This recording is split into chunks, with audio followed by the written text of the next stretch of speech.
During the reading of the will, my sister whispered, "That was to be expected." Until the lawyer asked for absolute silence, I hadn't been back to that house in so long that I even doubted it would still recognize me. Some houses seem alive, as if they hold their own memory, as if they observe who leaves and who dares to return. The gate was a little more rusty than the last time, but the creaking was exactly the same. A short, dry, almost accusatory sound. It was there, even before entering, that I felt something that wasn't sadness, nor longing. It was a kind of warning, as if that place were about to collect on everything that was poorly resolved. I entered slowly, not because I was afraid, but because certain stories demand respect for rhythm. The smell was the same as always. Old wood, dust too clean to be ordinary dust, coffee forgotten in some corner of memory. Each step seemed to echo more than it should. Not because of the silence of the house, but because I was too alone within myself. The main room was organized in a way that you only organize something when you know you will be observed. The chairs were lined up, the large table was clean, the portraits on the wall were carefully repositioned. It was as if someone had prepared the scene for a final act, and perhaps they had. My sister was already there. Helena always arrived first. Always. Since childhood, she seemed to understand the invisible rules of the family game better than anyone. Where to sit, when to speak, when to be silent. She mastered silence like few others. She sat with impeccable posture, hands crossed in her lap, a neutral expression. Dressed in mourning, but mourning too elegant to be just pain. When our eyes met, she smiled. A short, controlled smile, the kind that doesn't ask for closeness. It wasn't hostility, it was calculated distance. Other relatives arrived little by little, familiar faces, but worn by time and the forced coexistence on occasions like this. Quiet conversations, irrelevant comments, awkward attempts to appear normal. Everything seemed to revolve around something no one wanted to name. The lawyer arrived last, punctual, serious, with a thin briefcase under his arm and a look that didn't seek complicity. He greeted everyone with the bare minimum of politeness and went straight to the point. He sat at the head of the table, organized the papers with almost mathematical precision, and, before any reading, placed an object on the polished wood. It was an old tape recorder, not one of those modern, discreet ones. It was truly old, heavy, with large buttons, an object that seemed out of place in time. This immediately bothered me. Everything in that room had been updated over the years, except that tape recorder, as if it had been preserved on purpose. The lawyer cleared his throat, adjusted his glasses, and said that, before beginning to read the will, he needed to inform them of an express condition left by the deceased. The reading would only take place under one specific rule: absolute silence. No interruptions, no questions, no audible reaction, nothing. If the rule were broken, the reading would be suspended, and certain clauses would lose immediate validity. He didn't explain which ones. There was a collective discomfort, small movements in the chairs, a sigh here, another there, but no one objected. Not out of agreement, but because everyone felt that this was a non-negotiable rule. When the lawyer announced he would begin, Helena leaned slightly toward me. It was an almost imperceptible movement. Her voice was low, precise, as always. It was to be expected. I frowned, trying to understand. I was going to ask what she was talking about. I didn't have time. The lawyer abruptly raised his hand. It wasn't an aggressive gesture, but it was firm enough to freeze any attempt at speech. He asked for absolute silence. This time, not as a formality, but as a real warning. Something in his intonation made it clear that this wasn't just a professional requirement. It was part of the will itself. The reading began. Dates, names, legal terms, words that normally go unnoticed, but which at that moment seemed to carry a strange weight. I tried to follow, but my mind insisted on returning to my sister's whisper. It was to be expected. Expected what? What exactly did she already know? Then came the first clause that really mattered. The house. That house. The lawyer read, in a neutral voice, that the main property would not be inherited by any of the children. It would not be sold. It would not be divided. It would not be subject to shared usufruct. The house would be transferred entirely to a person whose name sounded strange as soon as it was pronounced. A name that evoked no memory whatsoever. A name that did not belong to that space, to that history. At that moment, the silence ceased to be merely a rule. It became a physical pressure, something that tightened my chest, that made the air denser. I wanted to look at someone, to seek confirmation that I had heard correctly, but no one. The word family always seemed too simple to explain what really happens inside a house. We grow up believing that family is shelter, belonging, security. But at that moment, sitting in that room, I understood that family can also be accumulated silence. It can be absence disguised as normality. It can be a tacit agreement not to touch what hurts. His voice continued to echo within me, even after the recorder was turned off. The lawyer resumed reading with the same neutrality, as if he were reading any contract, and not dismantling decades of coexistence built on carefully chosen omissions. The name appeared again. Arthur. A name that now seemed to gain weight. He was no longer just a stranger who would inherit the house. He was someone who had always been there, even without being there. Someone who occupied that empty place at the table, that locked door, that torn piece of the photograph. My mind began to revisit old scenes with a new perspective. I remembered the times my father went out at night without a clear explanation. She said she needed to resolve something, help a friend, take care of a pending matter. I remembered how my mother would be silent on those nights, quieter than usual, as if waiting for something that never came. I remembered Helena observing everything with exaggerated attention for her age, as if she were always calculating her surroundings. She was always like that, too attentive, too clever. Not in the light sense of the word, but in the strategic sense. Helena learned early on that, in that house, whoever understands the invisible rules survives best. Another recording began. My father said that some truths are born small, almost harmless, but grow when fed by fear. He said that, at first, he thought time would solve it. That he thought that if everyone pretended normality long enough, it would cease to exist. You said he was wrong. While he spoke, I remembered the first time I realized there was something different between us. I must have been about 12 years old. I found an old letter inside a book that wasn't usually used. It was short, handwritten, and spoke of longing in a way that didn't resonate with anyone I knew. I showed it to Helena. She read it, folded the paper with excessive care, and said it was nothing. He said I shouldn't meddle in things that didn't concern me. Then he put the letter away somewhere I never found it again. At the time, I accepted it. I always accepted it. The lawyer read another clause. Certain sums were reserved for Helena, provided no interference was made during the complete reading. That seemed cruel and fair at the same time. Cruel because it put her under unbearable pressure. Fair because she had always controlled the narrative. For the first time, he had no control whatsoever. The tension in the room was almost palpable. A more distant relative shifted in their chair, as if to say something, but held back. Everyone seemed to understand instinctively that this story no longer belonged to us. We were there only as witnesses. The next recording was different, longer, more personal. My father spoke directly to Helena. He said her name. He said he knew she had found out before everyone else. He said he knew she carried that secret like a kind of silent power. He said he understood her fear, but he also said that fear doesn't justify perpetuating injustice. It was at that point that I realized something important.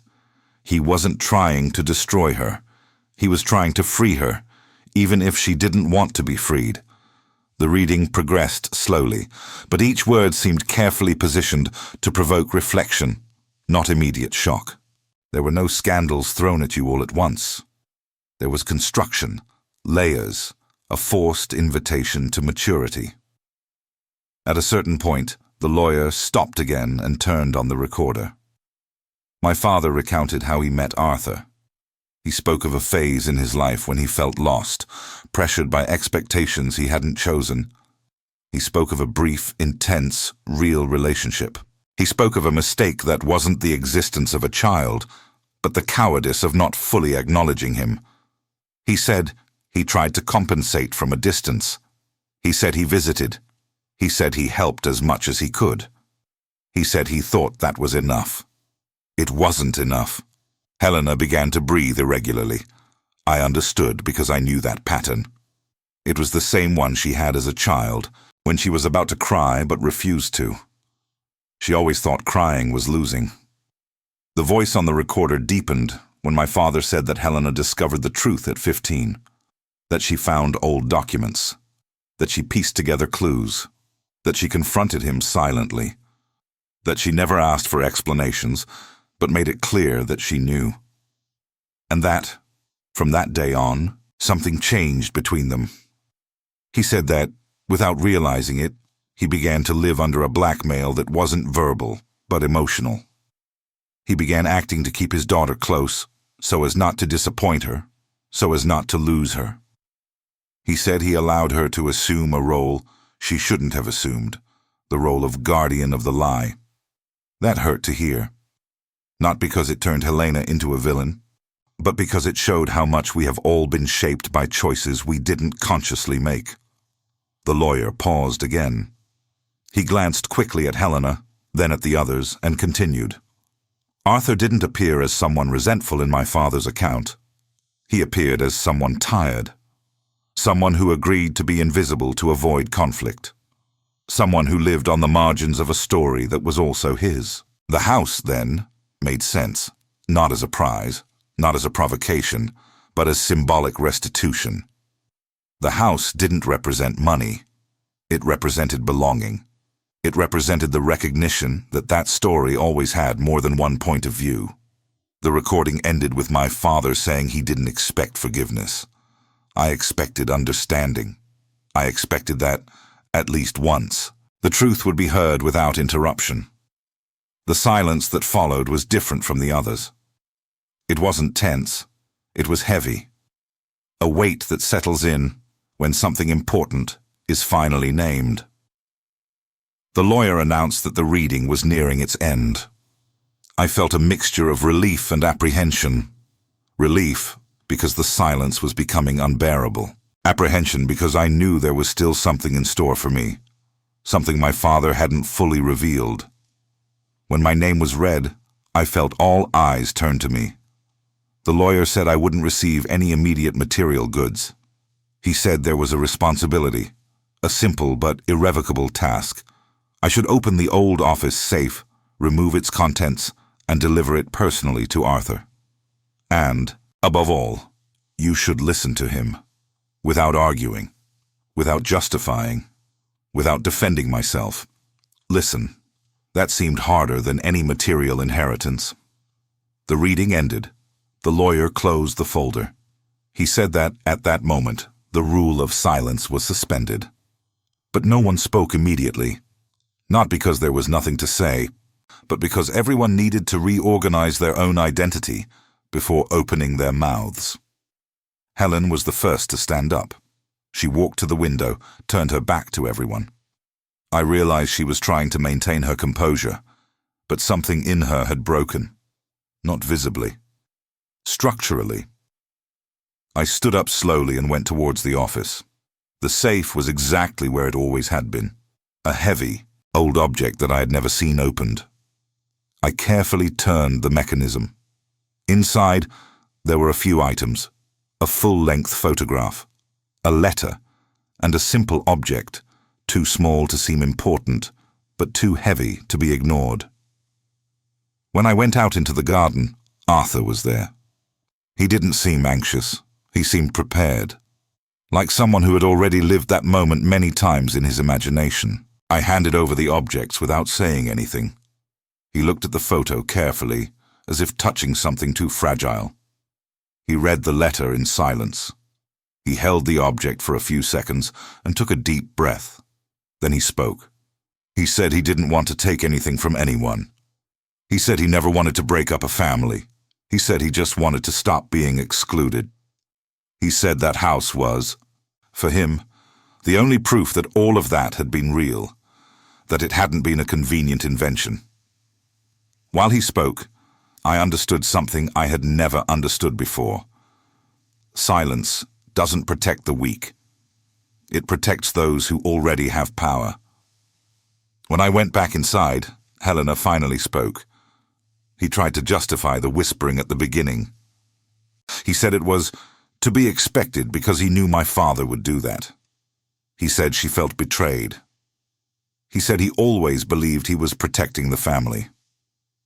I looked at her and saw, for the first time, not a rival, not an antagonist, but an exhausted person, a person who carried too big a secret too soon. I said he didn't do it to punish her. He did it to prevent silence from continuing to be used as a weapon. He did it to restore humanity to those who never had a voice. And in that instant, I realized that the true legacy wasn't in the safe, nor in the house, nor in the distributed assets. You had the chance to break a pattern, to not repeat it. I used to believe that truth arrived like a door being slammed open, loud, sudden, impossible to ignore. But standing there, listening to Artur speak, I realized the truth had been in that house the entire time. It had just learned how to whisper so it wouldn't be thrown out. He didn't raise his voice. He didn't accuse anyone. That, somehow, made it worse. He spoke like someone who had already made peace with being overlooked, and that kind of calm carries a weight anger never could. He said he grew up knowing who his father was, but never knowing where he fit. Said he learned early how to read absence, how to recognize the difference between being unwanted and being hidden. Said that for years he convinced himself that invisibility was a form of protection, that if he stayed quiet, no one would get hurt. He paused before saying the next part, took a breath that sounded heavier than the rest. He said the hardest thing wasn't growing up without a father. It was growing up knowing his father existed, and choosing not to exist beside him. I stood there, silent, because silence was the only thing I had been asked to give. And for the first time, silence felt like respect instead of obedience. When he finished, he handed the objects back to me. Not because he didn't want them, but because he said they were proof enough. Proof that he hadn't imagined it all. Proof that his life hadn't been a footnote. I don't need to own the house, he said. I just needed it to stop denying me. That sentence stayed with me longer than anything else that day. Inside, the house felt different. Not quieter, more honest. Conversations started in fragments. Someone asked if anyone wanted coffee. Someone else declined. Helena was still by the window. She hadn't moved. Her reflection in the glass looked unfamiliar, like she was seeing herself for the first time without the armor. I waited until the room thinned, until the lawyer packed his things, until the formality dissolved, and all that remained were people forced to face what they'd avoided for decades. When I approached her, she didn't turn around right away. She said she never planned to hurt anyone. Said she was just trying to keep things stable. Said that once she found out the truth, everything in her life felt conditional, like one wrong move would make everything collapse. She said she believed that if she controlled the truth, she could control the damage. I told her something I had only just understood myself. That control doesn't prevent collapse. It only decides who gets buried when it happens. She finally turned to face me. Her eyes were red, but dry. Helena never liked crying in front of people. She asked me if I thought our father loved Artur more. I told her no. I told her I thought he loved us differently because he failed us differently. That seemed to land somewhere deep, not as comfort, as clarity. Later that evening, Arthur left, not with suitcases, not with ceremony. He left the same way he had always lived on the edge of that family, quietly. But this time, no one pretended he hadn't been there. In the weeks that followed, the house didn't change owners right away. Legal processes take time, but something else changed immediately. The way we spoke, the way we avoided each other, or rather, the way we stopped pretending avoidance was normal. Helena withdrew for a while, not in anger, in recalibration. She began asking questions instead of issuing statements. It was subtle, but it mattered. Power, I learned, isn't always loud. Sometimes it's the confidence to finally let go. As for me, I kept thinking about the condition my father had attached to my part of the inheritance. That I listen, that I carry the truth forward without reshaping it to suit my comfort. That was the real task. Months later, I met Arthur again, not at the house, in a cafe across town, neutral ground.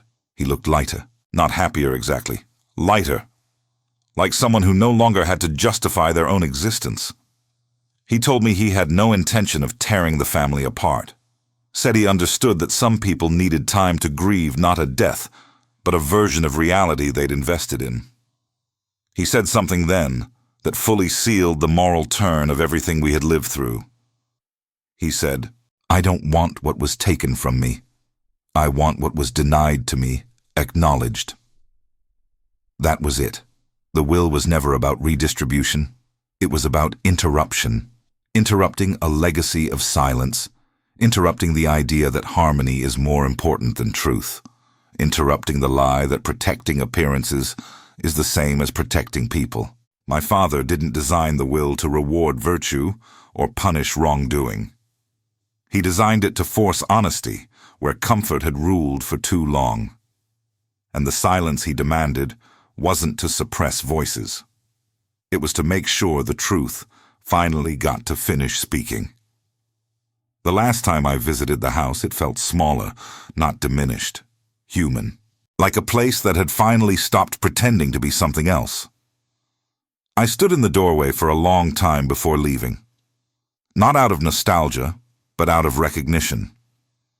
Some places don't belong to us forever. They belong to the stories they help resolve.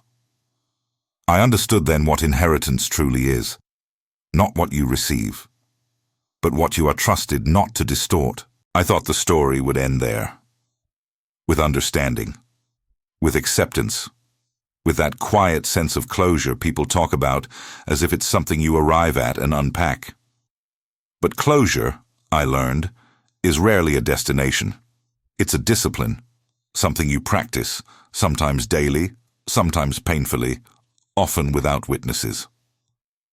The house remained in limbo for a while, suspended between what it had been and what it would become. Papers moved slowly. Conversations moved even slower. Every decision felt heavier now that no one could hide behind ignorance. Knowing changes the weight of everything.